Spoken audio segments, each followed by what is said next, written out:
pool we have not seen, but it was there. That's a very pool where Jesus is healing the blind man. Siloam. Remember, I mentioned it. We haven't seen. We saw Bethesda. Remember Bethesda? But we have not seen this.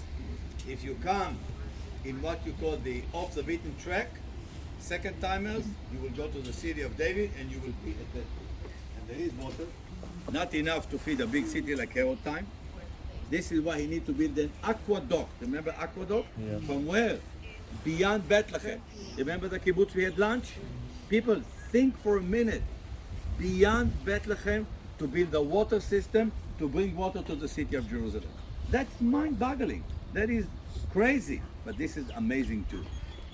The water source of Jerusalem in David time is here. It's called the Shiloah. The Shiloah spring. There is still the water there. You can walk through it.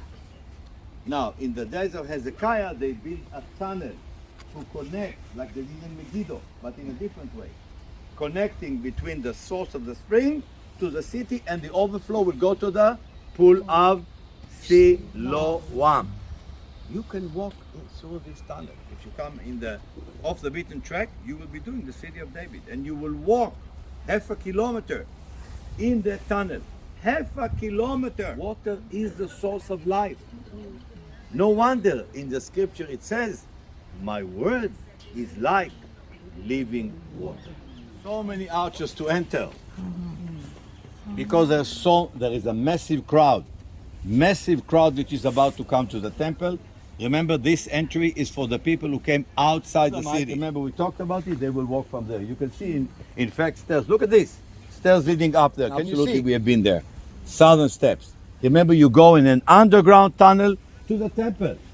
Now, we haven't seen that building with a red roof because there is a mosque today. In the same location of this royal portico, we call it royal portico, today there is a mosque. What is the name of the mosque? El Aqsa. Remember, not the one with the gold, the other one. Yeah. El Aqsa. And remember, we have been, I gave you a whole talk in the Gentile courtyard.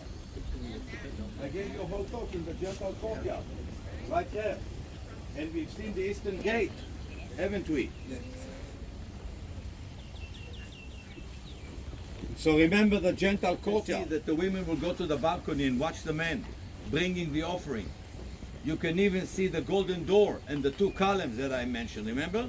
The columns, Boaz and Yechin, through the golden door. We talked about this man that can only, he's going to be the only one, remember him?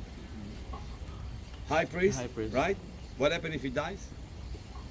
Old man. Huh? What happened if he dies? How do we pull him out? There's a rope tied here, and there are bells made of gold. We pull him out, and if it rings, I mean, if he responds, he responds. If not, we pull him out.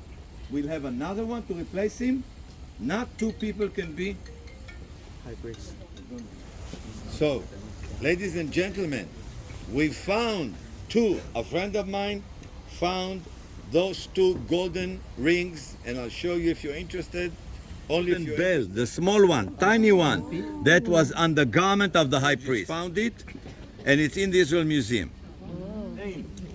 But this is a different pool. This is called the pool of the tribe. The pool of the tribe, or the pool of the sheep even called. Why? Because remember, next to the sheep gate, there was a big business trading, selling and buying sheep, absolutely.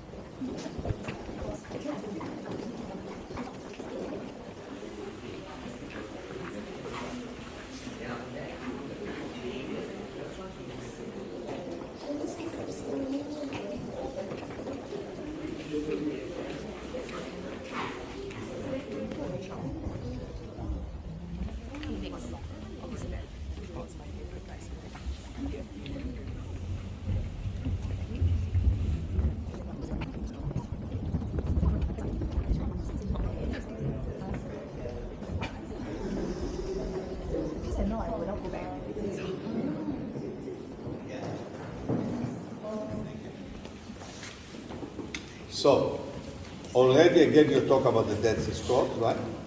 So remember, it was found, etc., and this shoemaker decided not to make it into a shoe. He called this Jewish professor, the name of the professor, Professor Eliezer Lipa Sukelnik. You want to know the name? That's not going to be a question to your final exam.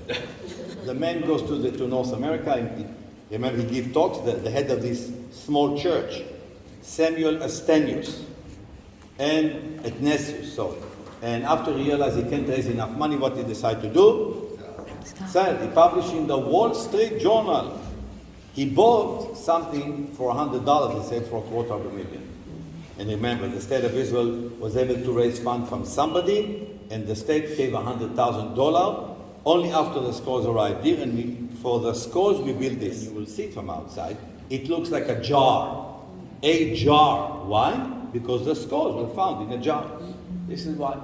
Okay, here you can actually see the ad in the Wall Street Journal, and you can see an ideal gift to a museum or private collector from the scriptures that were found 150 BC and onward, etc., etc.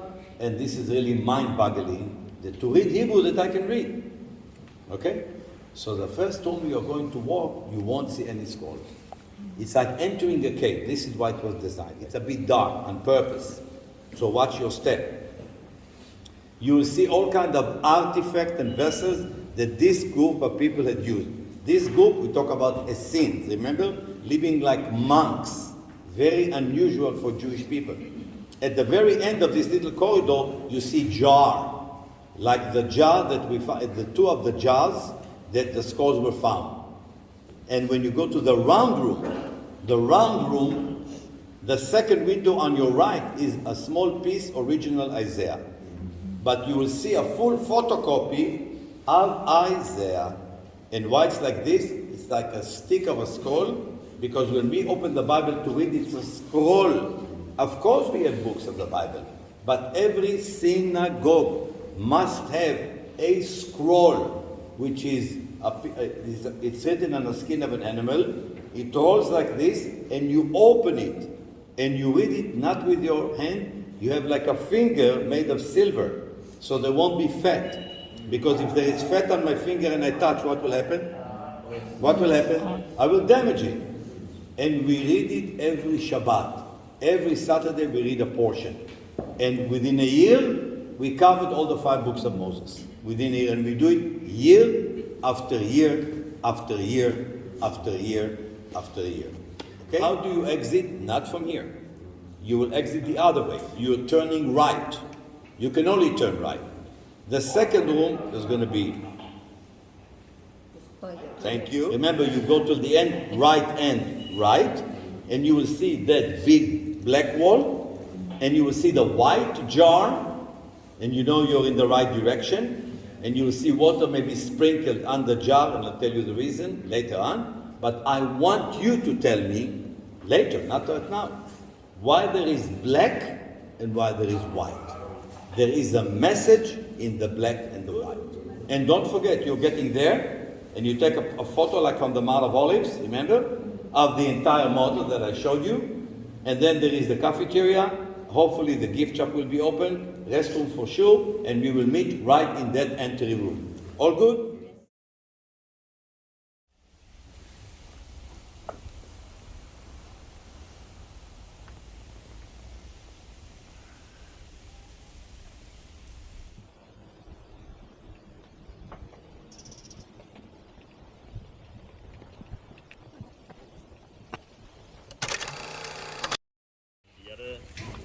The other leg. Really confused. 没有啦，因为他这样做，你才可以看到他的身体 The muscle. muscle everything 嘛。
we're gonna leave Jerusalem on our way to Emek Ha'elah via Beit Shemesh.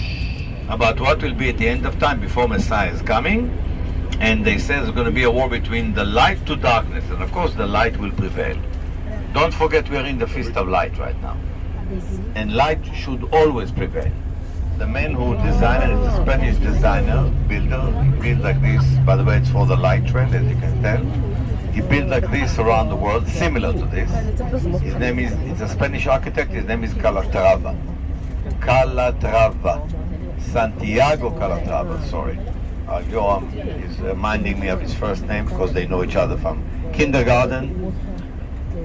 When Joam was playing for the Spanish football team, national Spanish, yeah, he almost went to the Mundial, you know? Almost. Almost. Huh? You're on paper, mate. So, Calatrava. How many of you been to Spain? Anybody travel to Spain? Anybody? No. You travel to Spain? Spain? Barcelona? Barcelona? Yeah, you been? Barcelona?